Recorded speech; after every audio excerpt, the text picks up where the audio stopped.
घरातलं वातावरण बाहेरून शांत दिसत असलं तरी आतून सगळ्यांच्या मनात वेगळीच घालमेल सुरू आहे. सम्राट आणि तपस्या एकाच छताखाली असूनही एकमेकांपासून दुरावलेले आहेत. तर दुसरीकडे आज्ञा आणि शौर्य दोघेही न बोललेल्या भावनांमध्ये अडकलेले आहेत. राग, प्रेम, अपेक्षा आणि अबोला यांची विचित्र खेळी सुरू आहे. एक जण मनाने जवळ येण्याचा प्रयत्न करतोय तर दुसरा जाणीवपूर्वक अंतर ठेवतोय. नात्यांमध्ये सध्या तरी शांतता आहे, पण ती शांतता वादळापूर्वीची आहे असं म्हणायला हरकत नाही.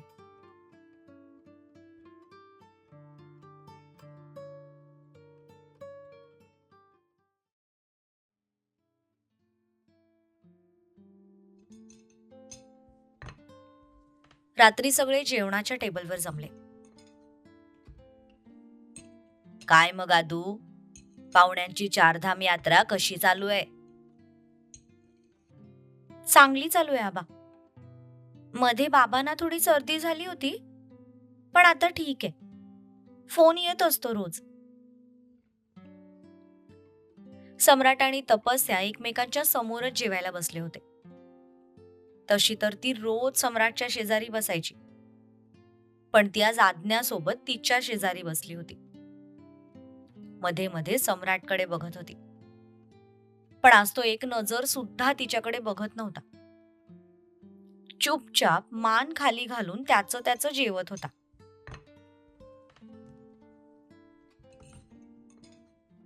तपस्या, यावेळी ज्वालामुखी जरा जास्तच भडकलेला दिसतोय. कसंही करून तुला त्यांची आग शांत करावीच लागेल, नाहीतर तुझा ओम भट स्वाहा व्हायला वेळ लागणार नाहीये.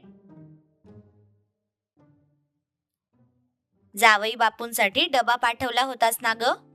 मी विचारायचीच विसरले बघ तुला. हो आई, पाठवला होता.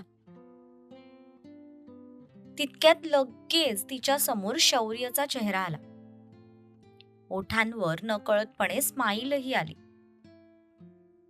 त्याला कितीही इकडे जेवायला येण्याचा आग्रह केला तरी तो येणार नाही, याची तिला चांगलीच कल्पना होती. म्हणूनच तिने त्याच्यासाठी डबा पाठवला होता. सम्राट, तपस्या, तुम्ही दोघे का आज एवढे शांत? तसं त्या दोघांनीही एकमेकांकडे पाहिलं. नजरा नजर होताच सम्राटने लगेच तिच्यावरची नजर फिरवली. कुठे काय, तुम्ही बोलताय ना म्हणून आम्ही शांत आहोत. आता प्रत्येक वेळी बडबड केलीच पाहिजे असं नाही ना. अरे देवा, खूप लवकर शहाणपण आलं ग तुला. हे थोडं आधी कळायला हवं होतं असं वाटत नाही का तुला? आत्या. सम्राटने आत्याला फक्त एक आवाज दिला. भलेही तो तिच्यावर चिडला होता, पण तिच्याशी या पद्धतीने कोणी बोललेलं त्याला सहन होत नसे. सम्राटच्या एका आवाजावर मात्र आत्या लगेच गप्प झाल्या. चुपचाप जेवण करू लागल्या. अच्छा, म्हणजे रागात सुद्धा बायकोची काळजी आहे म्हणायची. यावरून तरी हेच दिसतंय की राग टेम्पररी आहे, पण तो परमनंट व्हायच्या आधी मला काहीतरी करून तो घालवायला हवा. No problem. नवऱ्याच्या हृदयाचा रस्ता पोटाकडून जातो असं म्हणतात. आता जेवण बनवणं तर काही माझ्या बसकी बात नाही, पण अजून एक युक्ती आहे माझ्याकडे राग घालवायची. मी ती युक्ती वापरते. तिच्या सैतानी डोक्यात आता बऱ्याच आयडिया फिरत होत्या.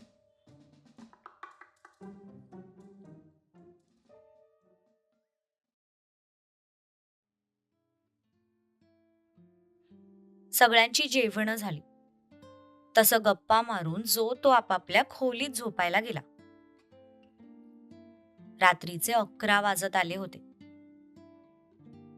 तपस्या मस्त रेडी होऊन सम्राटची वाट बघत होती. तिने त्याच्या आवडीचा एक शॉर्ट नाईट ड्रेस घातला. रूममध्ये येताच तिने थंड पाण्याने शॉवर घेतला आणि तो नाईट ड्रेस घालून रेडी झाली. छान मेकअप वगैरे करून तयार झाली. रूम मधले सगळे ब्राईट लाईट्स ऑफ करून तिने मंद लाईट सुरू केले. सेंटेड मेणबत्त्या लावल्या. म्युझिक सिस्टम सुरू करून त्यावर मंद असं म्युझिक लावलं. एकंदरीत रूमचं वातावरण एखाद्या हनीमून स्वीटपेक्षा कमी नव्हतं. फक्त फुलांची कमतरता होती. पण सध्या ती स्वतःलाच एक फूल समजत असल्यामुळे तिला ती सुद्धा कमतरता जाणवत नव्हती. आता ती तिच्या अहोंची वाट बघत होती. कधी आपला वाघ येतोय आणि आपण त्याची शिकार करतोय असं तिला झालं होतं. एकाच रात्री त्याचा पूर्ण राग निघून जाईल याची तिला खात्री होती. पण यावेळी ती पुन्हा चुकत होती. प्रत्येक वेळीसारखं यावेळी सुद्धा तिने त्याला गृहीत धरलं होतं.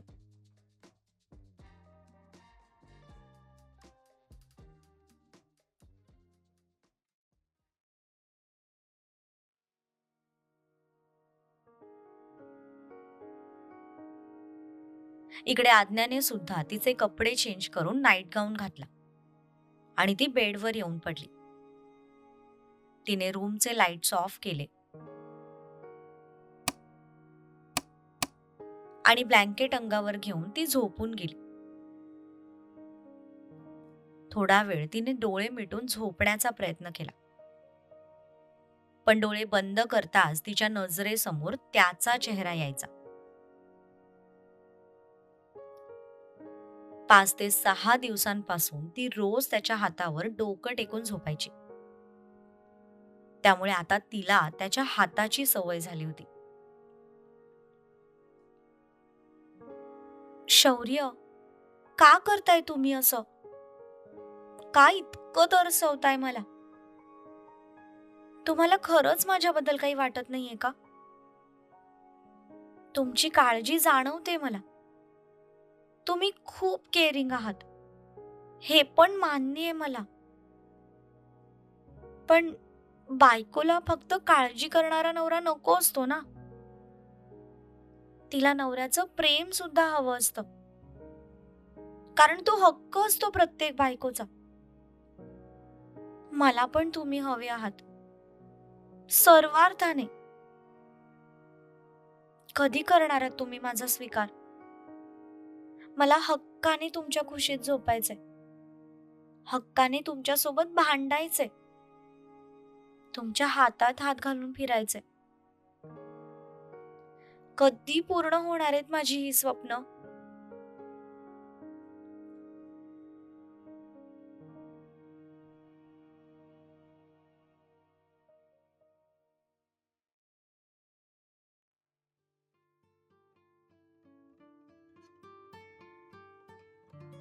इकडे शौर्य सुद्धा झोपायचा प्रयत्न करत होता. त्याला सुद्धा झोप येत नव्हती. रोज तिला मिठीत घेऊन झोपायची सवय झाली होती. त्याने तिची बाजू पूर्णपणे मोकळी सोडली आणि तो बेडच्या एकाच कोपऱ्यात झोपला. त्याने एक नजर त्या जागेकडे पाहिलं आणि एका कुशीवर वळत तिच्या जागेवरून प्रेमाने हात फिरवला. Missing you so much आदू.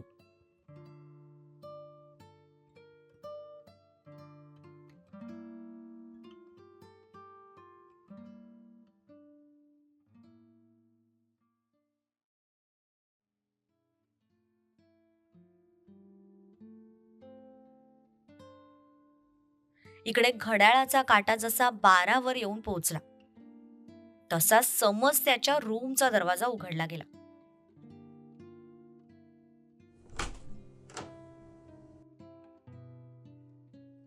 सम्राट दरवाजा उघडून आत शिरला. पण आत येताच त्याची पावलं जागेवर थांबली. तो आश्चर्याने सगळीकडे बघू लागला.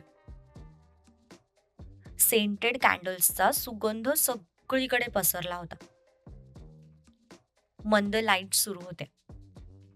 सोबतीला रोमॅन्टिक म्युझिक बॅकग्राऊंडला वाजत होतं, ते पण अगदी हळू आवाजात. त्याने हातातला फोन खिशात टाकला आणि तो एक एक पाऊल पुढे सरकू लागला. पण 4 पावलं टाकताच पाठीमागून त्याला कोणाचा तरी स्पर्श झाला. तसा तो दचकला.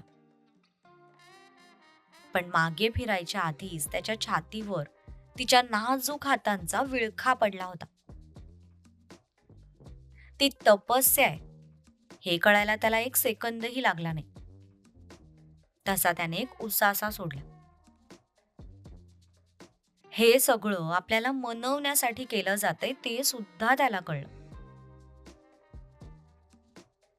पाठीमागून त्याला मिठी मारताच तिने पुढून त्याच्या शर्टाचं एक एक बटन उघडायला सुरुवात केली. तपस्या, stop this nonsense. Don't call मी तपस्या, कॉल मी जान. तुमच्या तोंडून तपस्या चांगलं नाही वाटत मला. काय चाललंय हे सगळं? त्याने रागातच तिला पुढे घेतलं. पण तिची नजर मात्र त्याच्या छातीवरच विसावली होती. शेवटचं बटन सोडलं तर बाकी सगळी बटणं तिने उघडली होती. तिचा कंट्रोल सुटला. तशी ती पुढे सरकली आणि तिने अलगद त्याच्या छातीवर ओठ टेकवले.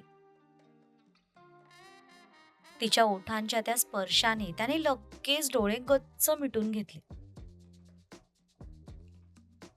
मनात तिच्याविषयी कितीही राग असला तरी तिचा स्पर्श त्याला वेडं करून जायचा. आय एम सॉरी ना, चुकून झालं सगळं. इथून पुढे असं कधीच नाही होणार. चुकून चुकून तू आपलं नातं विसरलीस? नाही विसरले. मी आपलं नातं फक्त काही वेळासाठी लपवणार होते, पण आता नाही लपवणार. हवं तर मी उद्याच जॉब सोडते, पण तुम्ही प्लीज माझ्यावर चिडू नका ना. एक वेळ मी तुमचा राग सहन करू शकते, पण तुमचा अबोला नाही सहन होत मला. Please Samrat, I love you. तुम्हाला माहिती आहे ना मी तुमच्यावर किती प्रेम करते. मग तरीही तुम्ही माझ्यावर का रागवताय? तिने त्याच्या गळ्यावर किस करायला सुरुवात केली, ज्यामुळे आता त्याचा कंट्रोल सुटू लागला होता. तिने नेमकं त्याच्या कमजोरीवरच वार केला होता. तपस्या, स्टॉप इट. पण आज ती काहीच ऐकण्याच्या परिस्थितीत नव्हती. तिने दोन्ही हातांमध्ये त्याच्या शर्टची कॉलर पकडली आणि त्याला किस करू लागली. काही वेळातच तिने त्याच्या ओठांकडे पाहिलं. एक नजर त्याच्या डोळ्यात बघत ती त्याच्या ओठांवर ओठ टेकवणार तितक्यात त्याने मागून तिचे केस जोरात पकडले आणि तिला मागे केलं. स्टॉप इट म्हटलेलं कळत नाही का तुला? नाही कळत. तुम्ही जवळ असल्यावर मला काहीच कळत नाही आणि मला कळूनही घ्यायचं नाही. तुम्ही माझे आहात, त्यामुळे मी कधीही तुमच्यावर हक्क दाखवू शकते. कळलं तुम्हाला? त्याने जोरात केस पकडलेले असून सुद्धा ती थोडी सुद्धा घाबरली नाही. तितक्यात अचानक एक खूप मोठा आवाज झाला. तशी ती खडबडून जागी झाली. डोळे उघडले तेव्हा हातात एक टेडी बेअर होता आणि ती खाली फरशीवर पडली होती. डोकं चोळत तिने आजूबाजूला पाहिलं तर रूम मध्ये कोणीही नव्हतं. सगळं अगदी जसंच्या तसं होतं. तिने घड्याळात पाहिलं तर आता 12:30 वाजून गेले होते. पण अजूनही तो आला नव्हता. हे भगवान! म्हणजे हे स्वप्न होतं माझं. देवा! काय दिवस आलेत माझ्यावर. इतका हॉट आणि स्पायसी नवरा असताना मी या बावल्यांना किस करते. तिने हातातल्या टेडी बेअरच्या एक कानामागे वाजवली. तसा तो बिचारा 2 फूट लांब जाऊन पडला. ती लगेच उठली आणि तिने तिचा मोबाईल हातात घेतला. इतक्या वेळापर्यंत तो कधीच बाहेर थांबत नाही हे तिला चांगलंच माहिती होतं. तिने लगेच त्याला फोन लावला.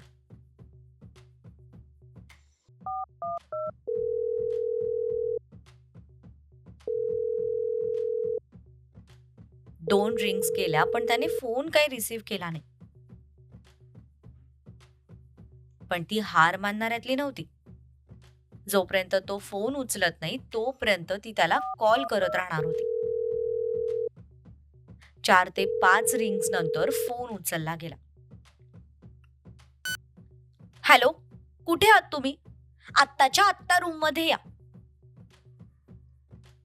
आपण कोण? तुमची लग्नाची बायको बोलते मी. 10 मिनिटात रूम मध्ये आलात तर ठीक आहे. नाहीतर नाहीतर काय करशील? नाहीतर मी काय करेन हे मलाच माहित नाही. पण आत्ताच्या आत्ता तुम्ही मला या रूम मध्ये हव्यात. मी गेस्ट रूम मध्ये झोपलोय. व्हॉट? पण का? देवीजी, तुम्ही मला ओळखत नाही ना, आणि मी परस्त्री सोबत झोपू शकत नाही. त्यामुळे तुम्ही तिकडे आरामात झोपा. मी इकडे ऑलरेडी झोपलोय. Good night. फोन कट केला आणि काय म्हणाले ते मला? परस्त्री? 3.5 वर्ष झालेत आमच्या लग्नाला. हे जर जेलमध्ये गेले नसते ना तर वर्षाला एक. याप्रमाणे यांच्या 3 पोरांची आई असते मी. आणि हे मला परस्त्री म्हणतायत? How rude.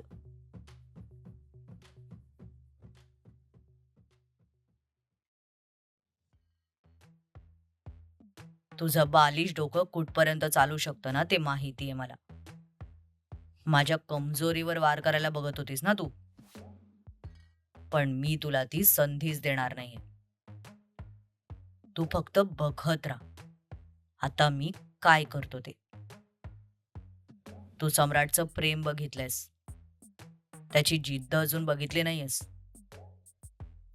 आता तुला त्याची एक झलक दाखवतोच. म्हणजे इथून पुढे असं काही करताना 100 वेळा विचार करशील तू. फोनवरच्या वॉलपेपरकडे बघत तो बडबडत होता. तसं तर त्यालाही तिच्याशिवाय झोप येत नव्हती. पण एखादी गोष्ट ठरवल्यावर तो माघारही घेत नव्हता. त्या बाबतीत तो खूप हट्टी होता.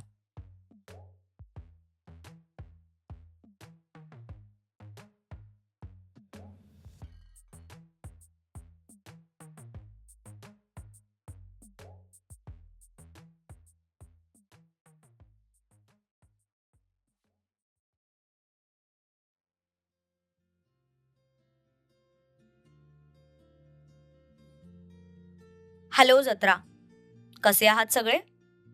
आणि कथा एन्जॉय करताय ना? नक्कीच करत असाल अशी आशा आहे. बरं, माझ्या आवाजात तुम्हाला कदाचित बदल जाणवू शकतो.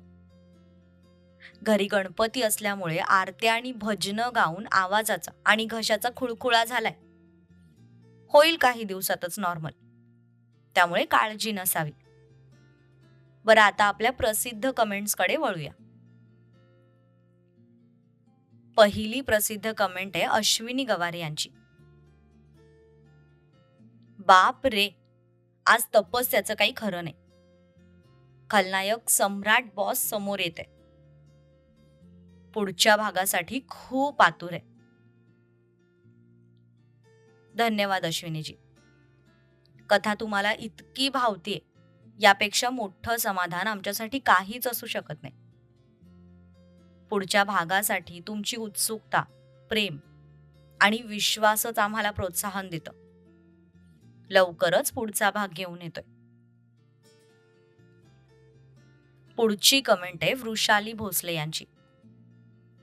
I really mean it. Best writing skills. खूप सुंदर लेखन केलंय. धन्यवाद वृषालीजी. हे शब्द फक्त कौतुक नाहीत, तर आमच्यासाठी एक जबाबदारी आहेत. तुमचं हे प्रेम, हे शब्दच प्रत्येक ओळ अजून जिवंत करतात. मनापासून धन्यवाद. नेक्स्ट कमेंट आहे साक्षी तांबे यांची. आजचा भाग खूप खूप छान होता ताई. भाग तुम्हाला इतका छान वाटला, एवढंच आमच्यासाठी खूप पुरेसं आहे साक्षीजी. पुढचे भाग तुमच्यासाठी अजून खास असतील. पुढची कमेंट आहे वैशाली केसरकर यांची. वाघ तो वाघच शेवटी, आता परत जागा झालाय. अगदी बरोबर. सम्राट आहे तो आणि वाघ हा वाघच असतो. थोडा वेळ शांत होता, पण आता तो जागा झालाय. तुमचं हे प्रेमच त्याला पुन्हा उभं करतं. पुढे जे होणार आहे ते अजून भारी असणार आहे. पुढच्या कथेसाठी तयार राहा. कमेंट करण्यासाठी खूप धन्यवाद वैशालीजी. शेवटची प्रसिद्ध कमेंट आहे पूजा माने यांची. तपस्या आणि सम्राट खूप खूप खूप छान जोडी आहे. सईसाठी कॉलेजवाली लव्ह स्टोरी टाका, आम्हाला आवडेल बघायला. आजचा भाग तुम्हाला इतका आवडला. तपस्या सम्राटची केमिस्ट्री हसवू शकली, यापेक्षा मोठं यश नाही. सध्या तरी सईचा फोकस तिच्या अभ्यासावर आहे. कथेत पुढे अजून हसू, अजून भावनांचा खेळ आणि धमाका येतोय. असंच प्रेम देत राहा. ज्यांनी वेळ काढून प्रेमाने आणि मनापासून कथेच्या भागांवर कमेंट्स केल्या, त्या प्रत्येकाचे मनापासून खूप खूप आभार. तुमच्या शब्दांनी, प्रतिक्रियांनी आणि प्रेमानेच ही कथा अजून जिवंत होते. आणि ज्यांनी वेळ काढून भावना ओतून सुंदर कमेंट्स लिहिल्यात, पण त्या आजच्या प्रसिद्ध कमेंट्सच्या सेशनमध्ये दाखवता आल्या नाहीत, त्यांचं प्रेम आमच्याकडून अजिबात दुर्लक्षित होणार नाही. आम्ही प्रत्येक कमेंट वाचतो, मनात साठवतो. तुमचं हे निस्वार्थ प्रेम, साथ आणि विश्वास आमच्यासाठी खूप मोलाचा आहे. अजून एक गोष्ट, कथा जर तुम्हाला आवडत असतील तर चॅनलला नक्की सबस्क्राईब करा. आपली प्रसिद्धी क्रिएशन्सची ही फॅमिली अशीच अजून प्रसिद्ध करायची आहे. धन्यवाद.